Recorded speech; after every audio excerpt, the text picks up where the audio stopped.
There are 7 things that the devil injected into the soul of the man that form the major corruption in the soul. And if a man encounters God and his word genuinely, these things will be reversed. When that happens, you become a son. I can't teach it now, but I will mention it so that you will draw them as red flags and you will know how to avoid them. Number 1 is distraction.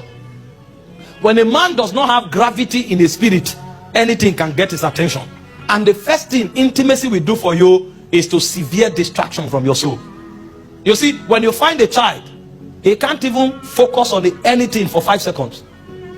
He doesn't know what he wants to do. He sees a football, he's running. He sees light, he's running. He sees phone. So many have not come into God. They are not gathered into his presence enough to shave off the elements of distraction. And so when you allow distraction enter your soul, that's why the devil got a room into the garden in the first place. Adam was not keeping the gate, and the devil sneaked in and deceived the woman, and everybody fell. What was he doing? When God put him in the garden, God kept him there to guard it and to keep it. Where was he? He was distracted, doing things that don't concern his ordination. When a man truly will grow and be usable in the hand of God, that man will fight distraction, and anytime you see him, he will be about his ordination. The parable was told in 1 Kings 20 verse 40. He said, my Lord gave me a servant to keep. He said, but as I was busy here and there, he said, I lost him. And he said, your life shall be demanded. There are too many people busy here and there. They are not about the master's business.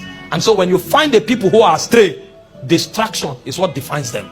What do you spend your time on? Have you discerned your ordination and you living with it? The second corruption that is in the soul of man is fear. And the devil knows this. That's why you see that in our world today, bad news spreads 1,000 times faster than good news. In fact, your subconscious is designed to dictate bad news so that you can be kept safe. And the devil has entered that gate to plant fear in the souls of men. You hear of pandemic, you hear of war, is to distract, is to paralyze you with fear. And the moment you become afraid, your discernment goes down. Your ability to exercise faith is subsecuted. And so fear is a corruption in the souls of men. Number 3 is lust and carnality. When a man becomes carnal and lustful, he can no longer receive the things God has made available. He said, the carnal man, the natural man, receiveth not the things of the Spirit of God, neither can he know them. So he becomes blinded. He can no longer pick the vibrations of God. And because he's blinded, he can't participate in the commonwealth of Israel. Neither can he be part of God's army. These things we have done here today won't mean more to some people. You know why? The things of God are not heavy with them. They are carnally minded. And he said to be carnally minded is dead. So they are dead men walking. The 4th corruption in the souls of men is selfishness and self-centeredness. So they are all about themselves. And because they are all about themselves, God cannot commit any serious thing to them. If you check your life, how much can you have for yourself? What do you need? He said, if you have what to wear, what to eat, and where to lay your head, he said, be content with such. But you see, when selfishness comes, you can't look at your brother. You can't think about your brother. And because you can't think about your brother, you cannot be part of God's agenda. Because everything about God begins with our.